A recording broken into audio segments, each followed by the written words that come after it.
Our story today is a little longer than some, and there will be some questions. You may have seen the movie, but this was the original book, Dplrxprs, written and illustrated by Chris Van Allsburg. The Polar Express.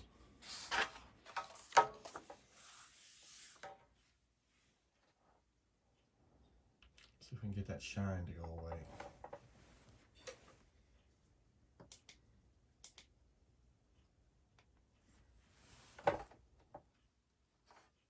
That's better. On Christmas Eve, many years ago, I lay quietly in my bed. I did not rustle the sheets. I breathed slowly and silently. I was listening for a sound a friend had told me I'd never hear, the ringing bells of Santa's sleigh. There is no Santa, my friend had insisted, but I knew he was wrong. Late that night, I did hear sounds, though not of ringing bells. From outside came the sounds of hissing steam and squeaking metal. I looked through my window and saw a train standing perfectly still in front of my house.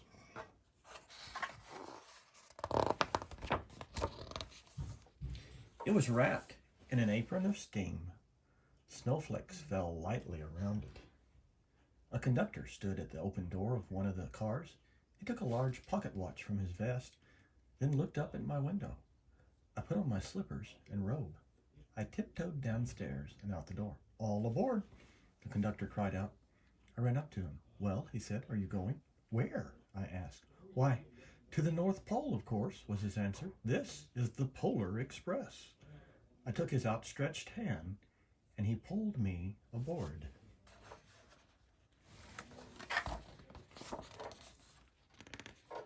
The train was filled with other children, all in their pajamas and nightgowns. We sang Christmas carols and ate candies with nougat centers as white as snow. We drank hot cocoa as thick and rich as melted chocolate bars. Outside, the lights of towns and villages flickered in the distance as the Polar Express raced northward.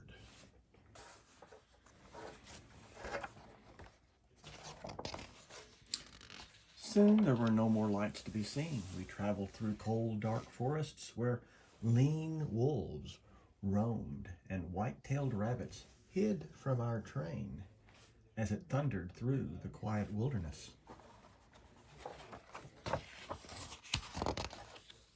We climbed mountains so high it seemed as if we would scrape the moon. But the Polar Express never slowed down.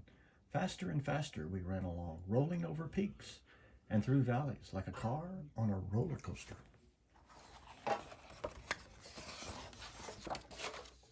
The mountains turned into hills, the hills to snow-covered plains. We crossed a barren desert of ice, the great polar ice cap. Lights appeared in the distance. They looked like the lights of a strange ocean liner sailing on a frozen sea. "There," said the conductor, is the North Pole." The North Pole. It was a huge city, standing alone at the top of the world, filled with factories where every Christmas toy was made. At first we saw no elves.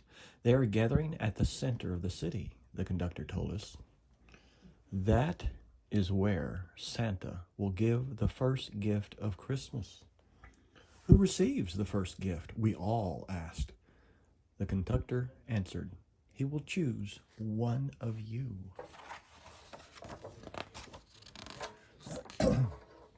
"Look," shouted one of the children, "the elves!" Outside we saw hundreds of elves. As our train drew closer to the center of the North Pole, we slowed to a crawl. So crowded were the streets with Santa's helpers. When the Polar Express could go no further, we stopped and the conductor led us outside.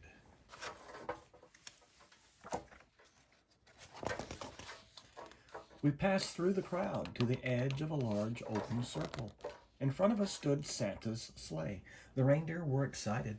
They pranced and pranced, ringing the silver sleigh bells that hung from their harnesses. It was a magical sound, like nothing I'd ever heard. Across the circle, the elves moved apart, and Santa Claus appeared. The elves cheered wildly. He marched over to us and pointing to me, said, "Let's have this fellow here." He jumped into his sleigh.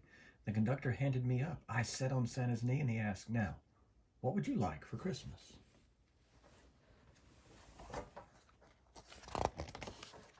I knew that I could have any gift I could imagine, but the thing I wanted most for Christmas was not inside Santa's giant bag. What I wanted more than anything was one silver bell from Santa's sleigh. When I asked, Santa smiled. Then he gave me a hug and told an elf to cut a bell from a reindeer's harness. The elf tossed it up to Santa. He stood holding the bell high above him and called out, "The first gift of Christmas!"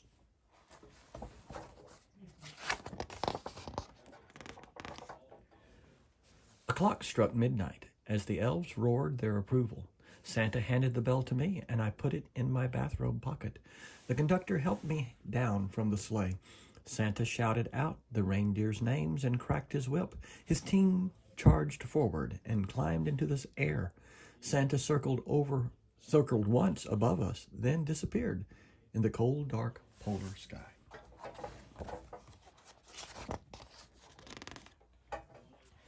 As soon as we were back inside the Polar Express, the other children asked to see the bell. I reached into my pocket, but the only thing I felt was a hole. I had lost the silver bell from Santa Claus's sleigh. "Let's hurry outside and look for it," one of the children said, but the train gave a sudden lurch and started moving. We were on our way home.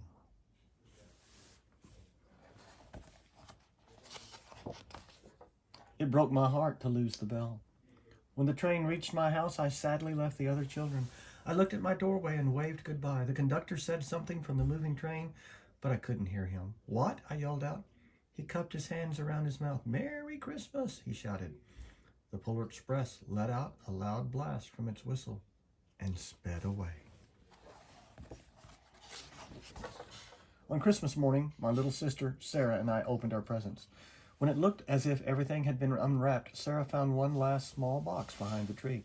Had my name on it. Inside was the silver bell. There was a note. "Found this on the seat of my sleigh. Fix that hole in your pocket. Signed, Mr. C." I shook the bell. It made the most beautiful sound my sister and I had ever heard. But my mother said, "Oh, that's too bad." "Yes," said my father, "it's broken." When I'd shaken the bell, my parents had not heard a sound. At one time, most of my friends could hear the bell, but as years passed, it fell silent for all of them. Even Sarah found one Christmas that she could no longer hear its sweet sound. Though I've grown old, the bell still rings for me as it does for all who truly believe. The Polar Express. Merry Christmas.